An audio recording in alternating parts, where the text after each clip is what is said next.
My name is Burke Hedges, author of the best-selling book, The Parable of the Pipeline. I open my book with a story about Pablo and Bruno, who take two very different paths in their quest for financial independence.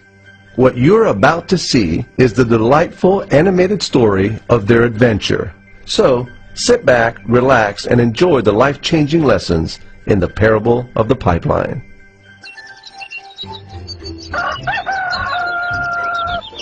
Far away, in a small village, near a beautiful valley, lived two friends, Pablo and Bruno. They were both young and dreamed of a better life for themselves.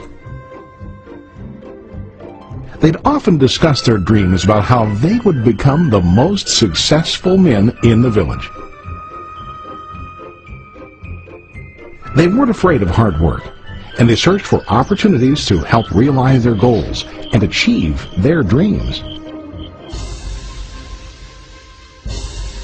One day, an opportunity presented itself.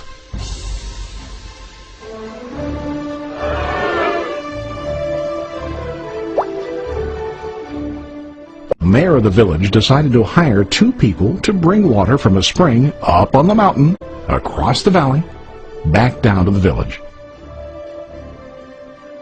They were to be paid based on the amount of water delivered to the village. Bruno and Pablo enthusiastically got to work.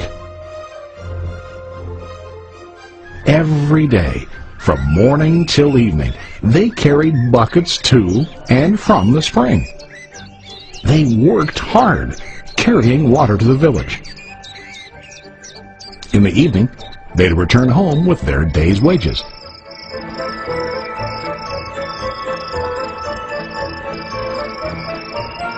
Bruno was satisfied with his work and the money he earned. He was sure that with this work he could achieve his dreams.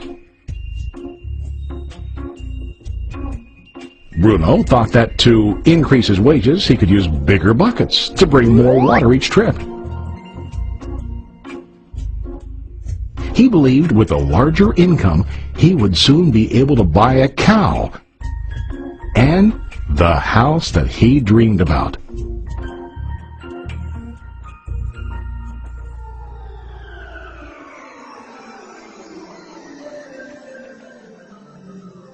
Now Pablo was not satisfied. At the end of the day, his back and hands ached, and he was exhausted. He was looking for an easier way to earn more. One day an idea occurred to Pablo. He imagined building a pipeline to deliver the water from the mountain spring to the village. With this pipeline, he could get more water to the village without carrying buckets back and forth from the spring to the village. Soon, he got very excited about his idea and began to plan.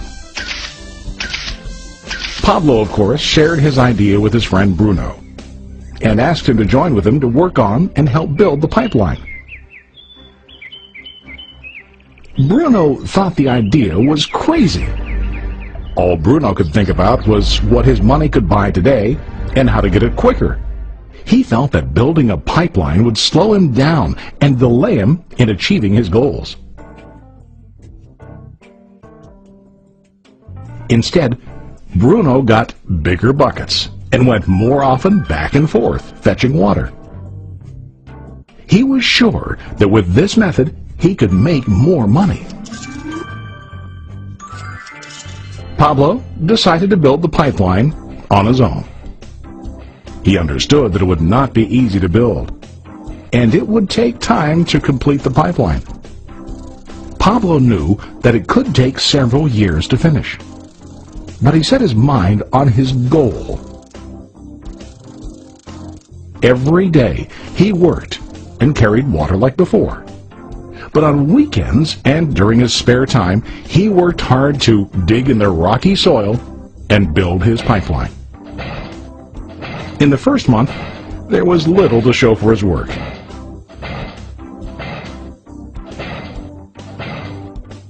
Bruno and the villagers laughed and teased him.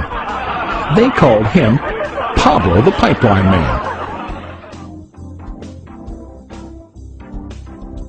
During this time, Bruno's income doubled. He already bought a cow and a bigger house. His lifestyle changed. He now spent time after work in the bar, enjoying his hard-earned wages from delivering water.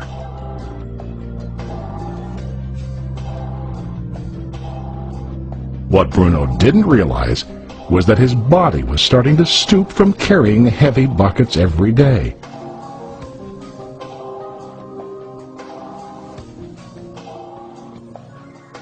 His face looked worn and his body tired. Soon, he began to carry less and less water due to the wear and tear on his body.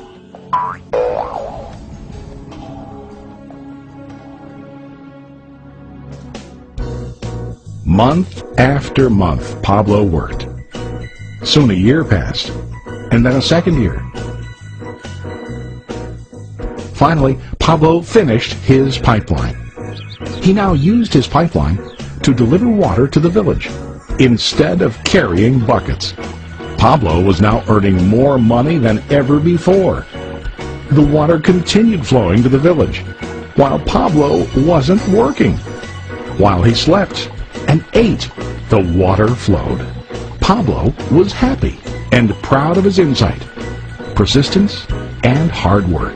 Now his income flowed as long as the water flowed through his pipeline.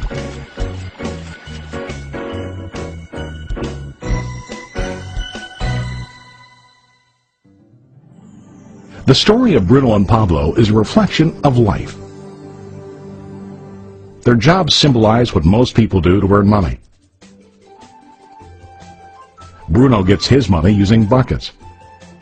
He goes back and forth, carrying his buckets from the spring to the village in exchange for money.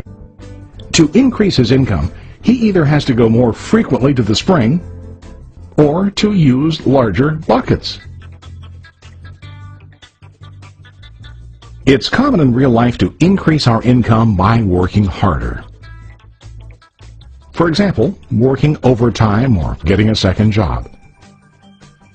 We also increase the size of our buckets by accepting a higher paying position, which often includes spending more time on the job. Most of us exchange time for money like Bruno. We know that every person has only 24 hours in the day and that it's not possible to use all our time to work. The most difficult time comes when we can no longer exchange time for money due to age, health, or other reasons. Then, our income stops. Now let's review what Pablo did. Very wisely, Pablo did not exchange all of his time for limited income, but he used some of his time to build a pipeline. He knew that the pipeline would bring ongoing income as long as the water flowed. An ongoing income that multiplied the time he worked each day. Pablo knew that someday, maybe because of age or health, he would no longer be able to exchange his available time for money. Pablo knew that if he could make his idea of a pipeline work, then he only has to do the hard work of building the pipeline. After the pipeline was completed, Pablo was able to monitor and maintain the flow of water to ensure that his income will continue. Pablo has shown us that to earn an income, we don't always have to directly exchange time for money. There really are better ways. How about you? Are you still like Bruno, who directly exchanges time for money? Or do you want to be like Pablo, building and maintaining a pipeline for ongoing income? If you are interested in the idea of building your own pipeline, contact the person who lent you this presentation. You can start building your pipeline today.